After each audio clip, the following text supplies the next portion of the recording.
μια ματιά χωρίς να ξέρω ιδιαίτερα από νομικά. Και επειδή δεν φαντάζομαι να τον έχετε και σε ιδιαίτερη εκτίμηση ως προς την λειτουργία του. Να υποθέσω δηλαδή ότι τα άρθρα που αναφέρει μέσα για ηλεκτρονικές καταγραφές και τέτοια, μόνο ναι, δεν είναι στη σωστή κατεύθυνση, αλλά επειδή φαντάζομαι υπάρχει μέσα και μια ηλεκτρονική καταγραφή στο Υπουργείο Αγροτικής Ανάπτυξης των σκύλων, ένα αρχείο δηλαδή τέτοιο, διαβάζει το επειδή μπήκα στο συγκεκριμένο και δεν έχει ξεκινήσει ακόμα. Οπότε. Γίνεται. Γίνεται. Είναι υποχρεωτικό, αλλά. Ναι, είναι υποχρεωτικό, αλλά. Ναι, ακριβώς. Οπότε, σε ό,τι αφορά, από ό,τι καταλαβαίνω το νομικό πλαίσιο, μάλλον για γέλια θα πρέπει να είναι ως προς την υλοποίησή του και ως προς την. Ναι, είναι σωστή κατεύθυνση, αλλά μόνο για τη σωστή κατεύθυνση φαντάζομαι θα γράφηκε. Κοιτάξτε, φίλοι μου. Δεν θέλω να κάνω μια τοποθέτηση τώρα σαν φιλόσοφος και θα σας εξηγήσω τι εννοώ πριν πέσουν όλοι να φάνε.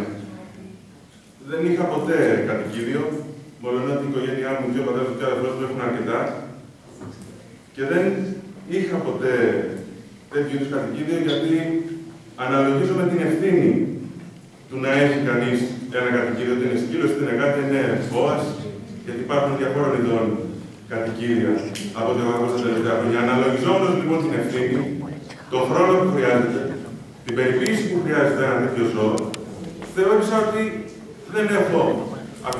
δεν είχα ποτέ στη ζωή μου τη δυνατότητα να έχω κάτι τέτοιο.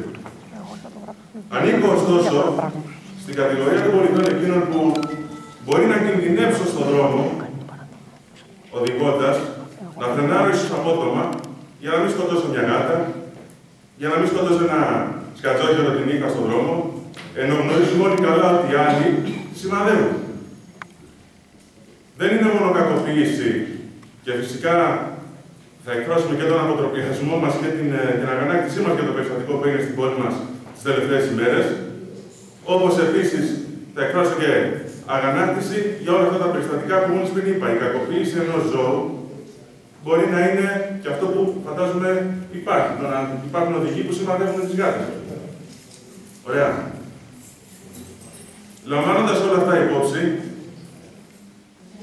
και έχοντας αυτή τη θέση, έχουμε μπροστά μας ένα δύσκολο, δυσεπίλητο πρόβλημα που, από ό,τι καταλαβαίνω και αναλογιζόμενος τόσο το νομικό καθεστώς όσο και την κατάσταση, γιατί το να μου λέει ο νόμος ότι υποχρεώνω το Δήμο να μαζέψει τα δέσποτα, αναλογιζόμενος την οικονομική κατάσταση και τη συγκυρία, πάλι θυμηδία προκαλεί. Χωρίς να πιστεύω σε καμία περίπτωση ότι οποιαδήποτε δημοτική αρχή δεν θέλει να λύσει ένα τέτοιο πρόβλημα. Ωστόσο, αναλογιζόμενος την κατάσταση και βλέποντας αυτό που καθημερινά βιώνουμε με αποκορύφωμα αυτών των τελευταίων ημερών, η κατεύθυνσή μας θα πρέπει να είναι, αν όχι να λύσουμε το πρόβλημα, τουλάχιστον να το λιάνουμε. Και επειδή άκουσα προσεκτικά τις ομιλίες και κυρίως του κυρίου Καπάτου, θα πρέπει όλη αυτή η συγκέντρωση που κάνουμε σήμερα, που δείχνει πραγματικά και καταδικάζει στο μεγαλύτερο βαθμό, σαν κοινωνία αυτή την αποτρόπαια πράξη, θα πρέπει αυτό που συμβαίνει σήμερα να το μετασχηματίσουμε σε δράση. Δηλαδή, να μην μείνουμε μόνο στην καταγγελία. Η καταγγελία είναι δεδομένη. Τι δράσεις μπορούμε να κάνουμε, όχι να λύσουμε το πρόβλημα, γιατί πιστέψτε με, επειδή το έχω εξετάσει, χωρίς μεγάλη αν θέλετε εμπειρία, αλλά δεν νομίζω ότι μπορεί να λυθεί. Μπορεί ωστόσο να περιοριστεί. Μπορεί να λιανθεί. Με ενημέρωση. Αυτό που είπε πριν, για το πώς μπορούμε να αντιμετωπίσουμε ένα αδέσποτο σκύλο. Πολλές φορές στη γειτονιά μου, εκεί που μένω, φοβόμουν να κυκλοφορήσω γιατί υπήρχε και εκεί αγέλη. Δεν μπορούσα ωστόσο να κάνω τίποτα. Βρίσκω ιδιαιτέρως, αν θέλετε, πρακτικό και χρήσιμο μέτρο αυτό που είπατε. Να υπάρχουν μια-δυο μεριές στην πόλη, όπου τα αδέσποτα θα μπορούν να βρίσκουν φαγητό.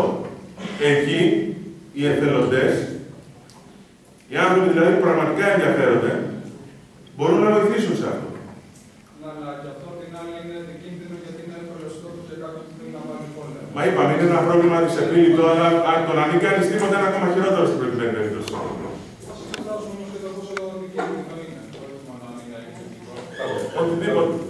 Οτιδήποτε και να κάνεις, προφανώς υπάρχει ελοχεύει κίνδυνος.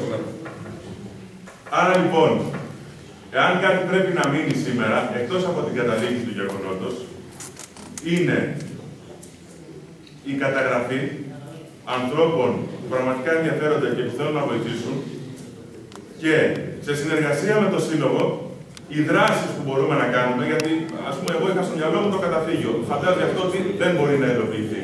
Δεν θα φέρει κάποιο αποτέλεσμα. Οι δράσεις όμως σε συνεργασία με το Σύλλογο που υπάρχει εμπειρία, ώστε αν μη τι άλλο να λυθεί το πρόβλημα. Ενδεχομένως κάποιες κυρώσεις στα δέσποτα που έχουν μείνει. Η προμήθεια, επειδή υπάρχει το περιστατικό τώρα, η προμήθεια αυτών των αντιδότων για τους δηλητηριασμούς. Δηλαδή, δράσεις μπορούμε να κάνουμε. Ακόμα και αν δεν λύσουμε το πρόβλημα, τουλάχιστον θα περιοριστεί σε μεγάλο βαθμό. Και χρόνο με το χρόνο, ευελπιστούμε ότι μπορεί και να εξαλειφθεί. Δεν θέλω να κουράσω άλλο. Περιμένω να ακούσω και άλλες προτάσεις. Ειλικρινά είναι ένα θέμα που και εγώ δεν μπορώ να έχω, αν θέλετε, πλήρως τη σφαιρική γνώμη, γιατί θέλει και ειδικό, μπορεί να μας βοηθήσει ο κτηνίατρος, ο κ. Καπάτος που είναι του Συλλόγου.